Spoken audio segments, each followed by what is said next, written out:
সালামু আলাইকুম রহমতুল্লাহ। অনেকেই অ্যাড ব্যালেন্সের সিস্টেমটা বুঝতেছেন না, সেজন্য সিম্পলভাবে এই ভিডিওটা বানানো। অ্যাপসে ঢোকার সাথে সাথে এরকম আপনার ইন্টারফেস আসবে।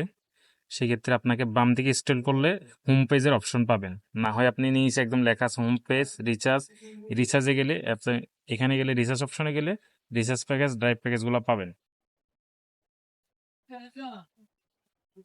আর এখানে বিষয় হচ্ছে আপনি যদি রিচার্জ করেন, মোবাইল রিচার্জ করেন, সেক্ষেত্রে রিচার্জ অপশনে গেলে আপনি রিচার্জ করতে পারবেন। আর ড্রাইভ অপশনে গেলে আপনি কোন অপারেটরের প্যাকেজ নেবেন, ওখানে গিয়ে আপনি প্যাকেজ কিনতে পারবেন। আর অফার সাকসেস হয়েছে ক্যান্সেল হয়েছে ওই হিস্ট্রি দেখতে গেলে আপনি এখানে অল হিস্ট্রিতে গেলে হিস্ট্রি দেখতে পারবেন। এখন কথা হচ্ছে আপনি অ্যাড ব্যালেন্স কীভাবে করবেন। অ্যাড ব্যালেন্স করার জন্য আপনি হোম পেজে গেলে এখানে অ্যাড ব্যালেন্স একটা অপশন লেখা আছে, এই অপশনে ক্লিক করবেন। ক্লিক করার পরে আমাদের সব কিছুই মেন ব্যালেন্সে, এজন্য আপনি মেন ব্যালেন্সে টাকাটা অ্যাড করতে পারবেন। এই অপশনটাই চালু আছে আপাতত। আপনি অফার কেনার জন্য হোক বা রিচার্জ করার জন্য হোক মেইন ব্যালেন্সে টাকাটা অ্যাড করবেন। সেক্ষেত্রে আপনি কনফার্মে ক্লিক করবেন। ক্লিক করার পরে এখানে আপনি বিষয় হচ্ছে আপনি টাকাটা কিসে অ্যাড করবেন, আপনার অ্যাকাউন্ট থেকে কিসে অ্যাড করবেন, বিকাশ পার্সোনাল দিয়ে অ্যাড করবেন নাকি এজেন্ট দিয়ে অ্যাড করবেন। এটা আমরা এখন সুবিধার জন্য, আপনাদের সুবিধার জন্য দুইটাই ইউজ করতেছি। বিকাশ এজেন্ট পার্সোনাল, নগদ এজেন্ট পার্সোনাল দুইটাই আছে। রকেটের ক্ষেত্রে শুধু পার্সোনাল আছে। এখন সাপোজ আপনি বিকাশ এজেন্টে ক্যাশ আউট করবেন, সেই ক্ষেত্রে আপনি বিকাশ এজেন্ট লেখা আছে যে এই অপশনটা ক্লিক করবেন। ক্লিক করার পর আপনি কত টাকা অ্যাড করবেন, আপনি সাপোজ 500 টাকা অ্যাড করবেন, এখানে 500 অ্যামাউন্টটা লিখবেন। এন্টার অ্যামাউন্ট অপশনে আপনি 500 অ্যামাউন্টটা লিখবেন, নেক্সটে ক্লিক করবেন।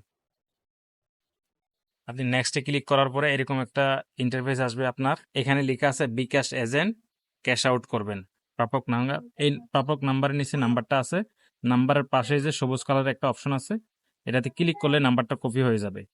এখানে একটা বিষয় অবশ্যই জেনে রাখবেন যে আপনি ক্যাশ আউট করলে ক্যাশ আউট চার্জ বাবদ 1012 টাকা পর্যন্ত কমিশন পাবেন আপনি অ্যাকাউন্টের লেভেল অনুযায়ী, বুঝতে পারছেন। সেই ক্ষেত্রে আপনি 500 টাকা সিলেক্ট করছেন, সেই জন্য আপনি এখন নাম্বারটা কপি করার পরে আপনার বিকাশে চলে যাবেন। ঠিক আছে, আপনি আপনার বিকাশে চলে গেলেন।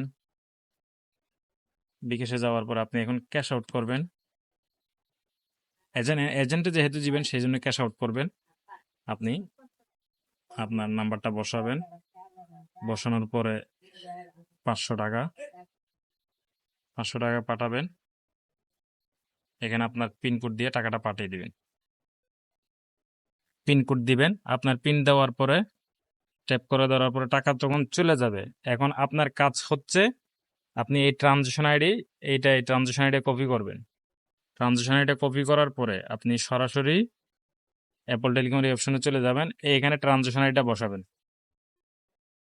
বসানোর পরে আপনি এই যে জাস্ট নিচের দিকে লেখা আছে ভেরিফাই, ভেরিফাই ক্লিক করলে জাস্ট আপনি ভেরিফাই ক্লিক করলে অ্যাকাউন্টে টাকাটা অ্যাড হয়ে যাবে। এখন আপনার কথা হচ্ছে আপনি টাকা অ্যাড করছেন, টাকাটা অ্যাড হয়েছে কিনা কিভাবে দেখবেন, এই যে ট্যাপ ফর ব্যালেন্স এটাতে ক্লিক করে আপনার অ্যাকাউন্টে কত টাকা আছে ওই টাকাটা দেখাবে। ঠিক আছে, এখন কথা হচ্ছে আপনি ক্যাশ আউট করে অ্যাড করলেন।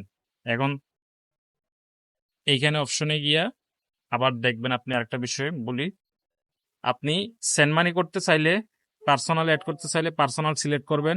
সেই ক্ষেত্রে পার্সোনালে ক্যাশ আউট চার্জ বাবদ কমিশন পাচ্ছেন না, এজেন্টে কমিশন পাবেন। নগদ এজেন্টও সেম ক্যাশ আউট চার্জ বাবদ 8 টাকা কমিশন পাবেন। নগদ বিকাশ পার্সোনাল, নগদ পার্সোনালে কোনো চার্জ পাবেন না, যেহেতু আপনার এখানে সেন্ড মানি করবেন, এখানে কোনো চার্জ দেওয়া হচ্ছে না। সেক্ষেত্রে আপনি বিকাশ নগদে ক্যাশ আউটের চার্জ বাবদ কমিশন দেওয়া হচ্ছে। সিম্পলি এটা হলো অ্যাড ব্যালেন্সের সিস্টেম।